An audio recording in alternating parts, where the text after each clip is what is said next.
మధ్యతరగతి ప్రజల కోసం ప్రతి అసెంబ్లీ నియోజకవర్గ కేంద్రంలో ఎంఐజీ లేఅవుట్ ఉండేలా దృష్టి పెట్టాలని సీఎం వైఎస్ జగన్ అధికారులను ఆదేశించారు. న్యాయ వివాదాలు ఎలాంటి ఇబ్బందులు లేని విధంగా క్లియర్ టైటిల్స్ వినియోగదారులకు అందించాలన్నారు.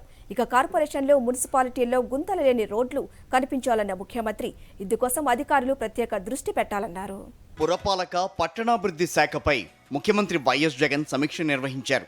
ప్రతి అసెంబ్లీ నియోజకవర్గ కేంద్రంలో ఒక ఎంఐజీ లేఅవుట్ ఉండేలా చర్యలు తీసుకోవాలన్న ముఖ్యమంత్రి వైఎస్ జగన్ ఆ లేఅవుట్స్ ఆదర్శనీయంగా ఉండాలని అధికారులకు సూచించారు.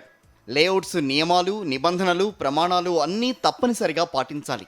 జగనన్న స్మార్ట్ టౌన్షిప్ కోసం ఇప్పటివరకు 82 అర్బన్ నియోజకవర్గాల్లో సుమారు 6,791 ఎకరాలు గుర్తించామని అధికారులు ముఖ్యమంత్రికి వివరించారు.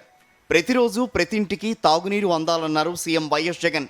దీనిపై సమగ్ర పర్యవేక్షణ, పరిశీలన ఉండాలని అధికారులను ఆదేశించారు.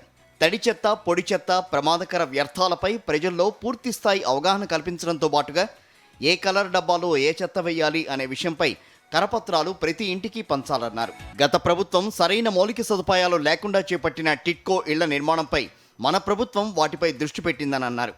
పెద్ద ఎత్తున సీసీ రోడ్లు, తాగునీరు, మురుగునీటి శుద్ధి సదుపాయాలను ఏర్పాటు చేస్తోందన్నారు. 3 ఏళ్లలో టిట్కో ఇళ్ల మీద సుమారు 5,500 కోట్లు ఖర్చు చేశామన్న సీఎం వైఎస్ జగన్ రానున్న రోజుల్లో మరింత ఖర్చు చేస్తామన్నారు. కార్పొరేషన్లు, మున్సిపాలిటీల్లో రోడ్లపై దృష్టి పెట్టాలని అధికారులను ముఖ్యమంత్రి ఆదేశించారు. ఎక్కడ చూసినా గుంతలు లేని రోడ్లు కనిపించాలన్నారు. నాడు నేడు కింద బాగు చేసిన రోడ్లను హైలైట్ చేయాలన్నారు.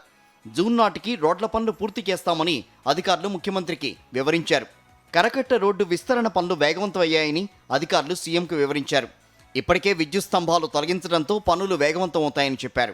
సీడ్ యాక్సెస్ రోడ్డుపైన కూడా దృష్టి పెట్టామని, ఎమ్మెల్యేలు, ఎమ్మెల్సీలు, ఐఏఎస్ అధికారుల క్వార్టర్ల నిర్మాణ పనులు కొనసాగుతున్నాయని వెల్లడించారు. విశాఖ మెట్రో రైల్ ప్రాజెక్టుకు సంబంధించి సమగ్ర నివేదిక ఇవ్వాలని అధికారులను ముఖ్యమంత్రి వైఎస్ జగన్ ఆదేశించారు. సుమారు 75 కిలోమీటర్ల మెట్రో రైల్ ప్రతిపాదనలపై సమీక్ష జరిపిన సీఎం వైఎస్ జగన్ వనరుల సమీకరణపై చర్చించారు. కోచ్ల డిజైన్, స్టేషన్లలో ఉండే సౌకర్యాల వివరాలపై సమగ్ర వివరాలు సమర్పించాలని అధికారులను ముఖ్యమంత్రి ఆదేశించారు. మహిళా స్వయం సహాయక సంఘాలతో నడుస్తున్న మహిళా మార్ట్లపైన సీఎం వైఎస్ జగన్ సమీక్ష జరిపారు. ఆ మార్ట్లన్నీ విజయవంతంగా నడుస్తున్నాయని అధికారులు వివరించడంతో వీలైనన్ని మహిళా మార్ట్లు నెలకొల్పాలని, ఇందుకోసం ప్రభుత్వం నుంచి తగినంత సహాయ సహకారాలు అందించాలని సీఎం వైఎస్ జగన్ అధికారులను ఆదేశించారు.